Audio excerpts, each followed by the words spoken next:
I'm Kate. I'm Ebong. And I'm Sonya. And today we're dishing with you from Dirty Martini, located at 1223 Connecticut Avenue Northwest in DuPont Circle. I like to say it's a dirty Martini. You know what's really it's dirty. Their slogan is "Come clean, leave dirty." Yeah, baby. Wow. Yeah. Or carried out dirty. Well, it's not just a nightclub. It's a place to come and have dinner, eat, have a few light bites or a real meal, and have a drink. You might want to come here with friends. You might want to come here on a date. Eat, drink, and be A married. date? It's a good place to come on a date. Good place to come on a date. What you might be doing, I don't know, a J date. True. It's a great location for a J date or any kind of date, really. This is Meredith Fineman. Meredith is the author of 50 First J Dates, which started out as, tell us how it started. Yeah, so it began as my own first dates.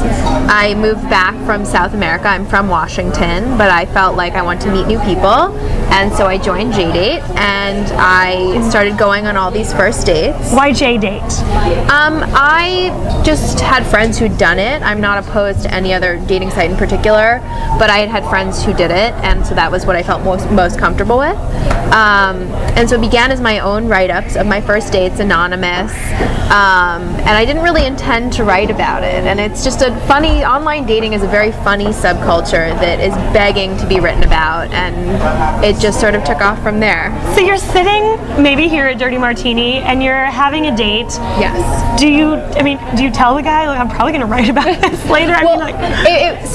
I don't write about my own dates anymore. It's more general lifestyle, fashion. I write about TV, and people send me their stories. I try to sort of shine the light away from me more. But yes, it's a weird practice. And all of my dates, the guys knew and were okay with it. Hold on, before, like during, because I'm thinking if I was on a date, right, and you tell me in the middle of the date, and I think it's going well, and you say to me, I might write about you on a blog. That's probably when the date's gonna be over. So, or you're going to try really hard to impress her. Well, that's what I'm trying to figure out. So, what did you tell them? This was definitely an issue. So when I was on these dates, I would, I genuinely went out with people I wanted to go out with. It was not at all some sort of ploy for entertainment. Because this one would go out with people that would make really great I went out on stories. dates with people just because I knew that they so would I would be tragic. go on the date, and I would try. It was fun. I would try to not tell them until after, because I didn't want to affect their behavior. I didn't want them to feel uncomfortable. And if they said they had the opportunity to say no, so there were a bunch of people I went out with who said I would, like for you to not write about me, and I would 100% respect that. How many people? And then just change the name. How many people? Joe to John. No, Washington's too small. You can't do it. How many follow-up dates would you, in general, have with people, and would you continue to blog about it? First J dates. Well, right. So I wanted to stick to first dates because I think I didn't want to write about sex. I wanted to write about the funny, awkward moments of first dates, the nuances, the awesome part, and all of that. There's a lot of funny stuff that's not super sexual. So I wanted to keep it clean and fun and light. And so I made it to about 20 first dates, and then I started dating one of said 20 people. Oh. So that's when it continued. So then you didn't set the goal that you were going to have 50. I failed. I didn't make it to 50. Well, that's a good thing. That means you met someone that you wanted to go out with. So ideally, what you want is just one. It only takes one. Yeah. So, but now it's more general, fun, 20-something city life topics, and people send me far more outrageous things than I could ever come up with. So tell us, it's that sort of like season of love. It's February, and season of love. Yeah, it's Valentine's Day. Is in February.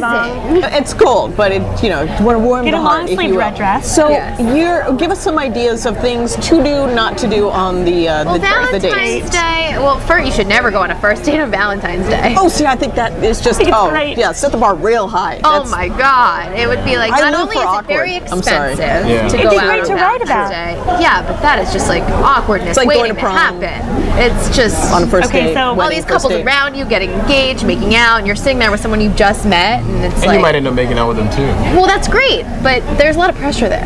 Depends how many cocktails, but anyway. Well, what kind of stories make the best stories? Do people want to hear the obnoxious, crazy, I had a horrible date stories, or do the really romantic, like this is what someone did for me on a first date? This is like stories? the yin and yang, right here. Like tell me all the good stuff. I mean, what do people want to read about, or what kind of stories are they really sending you? They're sending you tragic ones, aren't they? I get a mixture. I get two extremes of what people send me. I get horrible, miserable dates, or something like super outrageous, because Jewish community tends to be small and interlaced. I've had people send me stories that they end up there on a date with their cousin and they didn't know. Wow. You know, there's like crazy stuff like that. And then there are people Yikes. who the first date she Oy ever vey. went out Oy with vey. from Match.com or something was the guy she ended up marrying. It's polar. There's polarized. Do you also give opinions. advice to just people who Yeah. write into you, and, Yeah. and you also do you draw upon your experiences to share with your readers and your Totally. The premise began as first dates, but people send me questions about all sorts of things, whether it's what do I wear on a first date, something like that, or I want to propose to my girlfriend and I'm not sure she's going to say yes. You know, it's I haven't there's spoken to her in a week. What? I get a wide range, and it's nice to be able to help people with something that everyone can relate to, and is an endless source of information and sort of entertainment. fodder. Yeah. Wow. Well, okay, I'm sure that when you started it, you weren't intending for it to really take off the way it No. has.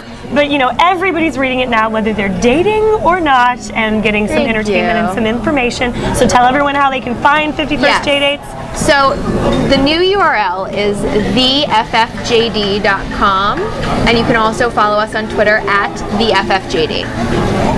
Sounds like too much fun. We're going to be following. Thank you. And thank you for following I us. may have to send you some On the old District stories. Dish, we're I'm so also on excited for that. Twitter at the District Dish, and of course you can find us on Facebook. Thanks for watching. Thanks for Yes, coming ma'am. on with Thank us. you, We'll see Kate. you next time. See who we're dishing with right here on the District Dish.